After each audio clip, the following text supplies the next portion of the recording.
Berawal dari iseng-iseng nggak nyangka jadi sumber cuan, padahal dari bahan sederhana aja tembus sampai ratusan pieces. Siapkan 3 bungkus tahu kuning, isinya ada 5 pieces seperti ini, aku beli dengan harga Rp3.000 di daerahku, langsung aja masukkan ke dalam wadah. Sambil aku bukain tahunya, teman-teman absen dulu yuk dari kota mana aja nih yang udah hadir nonton video ini, boleh tulis di kolom komentar. Udah dibukain semua tahunya lalu cuci tahu sampai benar-benar bersih. Setelah dicuci bersih, buang airnya, tambahkan secukupnya garam dan masukkan secukupnya air. Kita rendam tahunya sampai kurang lebih 15 menit sampai garamnya meresap. Siapkan panci kukusan, kemudian oles dengan minyak goreng supaya nggak lengket nanti tahunya. Kalau udah, tunggu sampai kukusannya panas. Setelah kukusan panas, masukkan tahu yang sudah direndam garam tadi. Kemudian kukus kurang lebih selama 10 menit. Setelah 10 menit dikukus, biarkan sampai dingin. Lanjut buat isiannya 180 gram wortel yang sudah dikupas dan sudah dicuci bersih kemudian parut. Aku menggunakan parutan sayuran yang besar seperti ini, parut wortelnya sampai selesai. Siapkan 1 daun bawang, iris tipis-tipis. Buat bumbu halusnya, di dalam blender masukkan 2 siung bawang putih, 4 siung bawang merah karena kecil-kecil jadi ada beberapa gitu. Masukkan juga 2 cabai merah keriting dan 5 cabai rawit merah. Untuk tingkat kepedasannya boleh sesuaikan selera aja ya. Tambahkan sedikit air, blender sampai halus. Panaskan sedikit minyak goreng, masukkan bumbu yang sudah dihaluskan tadi, tumis sampai matang. Setelah bumbu matang, masukkan wortel, daun bawang, dan tambahkan sedikit air supaya nggak terlalu kering. Kemudian aduk sampai tercampur rata. Ngasih airnya cukup sedikit aja, jangan banyak-banyak supaya masaknya ini nanti nggak terlalu lama. Jadi nanti si tekstur wortelnya masih crispy crunchy dan nggak terlalu lembek. Kalau udah, masukkan perbumbuannya. Setengah sendok teh garam, 1 sendok teh kaldu bubuk, setengah sendok teh gula pasir, 1/4 sendok teh lada bubuk. Masak sampai airnya menyusut. Kalau airnya sudah menyusut, matikan api kompornya, boleh tes rasa sesuai selera lalu biarkan sampai dingin. Tahu pun sudah dingin, langsung aja belah menjadi 3 bagian. Jadi kenapa tahunya dikukus dulu supaya saat dibelah kayak gini tahunya nggak hancur teman-teman. Nah ini kita belah menjadi 3 bagian yang sama rata, gunakan pisau yang benar-benar tajam. Dan seperti ini ya untuk tingkat ketebalan atau ketipisannya.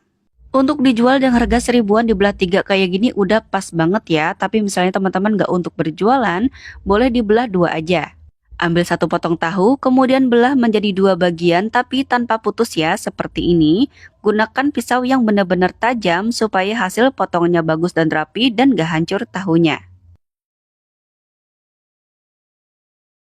Nah seperti ini hasilnya, kita belah tanpa putus. Jadi lentur gitu teman-teman tahunya karena tahunya tadi sudah kita kukus dulu. Jadi aman banget ya.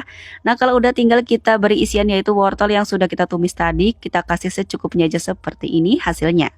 Ambil 1 potong tahu lagi, kemudian belah tanpa putus. Kurang lebih untuk belahannya ini 3/4-nya atau separuhnya juga boleh teman-teman. Yang penting wortelnya bisa masuk aja. Lalu kita beri isian wortel secukupnya aja.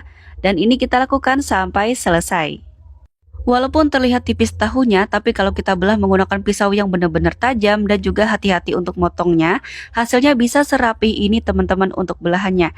Terlihat juga tahunya ini lentur ya, karena tadi sudah kita kukus sebelumnya. Jadi wajib ya teman-teman untuk tahunya dikukus dulu sebelum kita belah seperti ini. Dan ini kita beri isian wortel secukupnya, kemudian susun di atas wadah donat seperti ini supaya tampilannya makin cantik dan menarik lagi untuk dijual. Tahu sudah siap, lanjut kita buat tepungnya. 200 gram tepung terigu protein sedang campur dengan 5 sendok makan tepung beras. Masukkan 1 sendok makan kaldu bubuk, 1 sendok teh ketumbar bubuk, setengah sendok teh garam, dan 1/4 sendok teh baking powder supaya renyah. Supaya nggak pucat, tambahkan 1/4 sendok teh kunyit bubuk, lalu masukkan 300 ml air dingin. Air dinginnya ini aku dari kulkas ya. Kita masukkan airnya bertahap, aduk sampai tercampur rata. Langsung aja panaskan minyak goreng di api sedang, kemudian masukkan tahu ke dalam adonan pencelup. Gunakan sendok seperti ini ya, supaya si adonannya bisa menutupi si tahu. Nah kayak gini aja, kemudian masukkan ke dalam minyak goreng yang sudah panas. Tunggu sampai bagian bawahnya kokoh. Kalau bagian bawahnya sudah cukup kokoh, baru boleh bisa kita bolak-balik. Misalnya ada lengket, boleh kita pisahkan satu sama lainnya dulu ya. Kalau sudah, tinggal kita goreng aja di api sedang, kemudian goreng sampai warnanya kuning kecoklatan. Kalau sudah seperti ini warnanya, angkat dan tiriskan. Bagusnya dikasih nama apa ya untuk jajanan unik satu ini? Kalau aku namanya tahu hoheng, kalau teman-teman namanya apa? Yuk komen di kolom komentar di bawah ini. Sajikan selagi hangat dan nikmati bersama saus sambal seperti ini. Tampilannya menarik banget ya, satu pieces ini bisa dijual dengan harga 1000-an aja teman-teman. Nah ini dia hasilnya, terlihat ya tahu di dalamnya ada wortel gitu. Bismillahirrahmanirrahim. Nikmatnya, jadi si tepungnya itu crispy, tapi tahunya di dalamnya lembut, kemudian wortelnya juga pedas gurih. Insya Allah deh, jual di sekolahan atau di tempat keramaian lainnya laris manis. Dari modal sekitar Rp26.800 jadi 45 pieces, modal per piecesnya jatuh di Rp595. Jual 1000-an aja per piecesnya, itu pun semakin banyak terjualnya, semakin banyak pula terkumpul keuntungannya ya, atau sesuaikan dengan tempat tinggal dan modal di daerah masing-masing.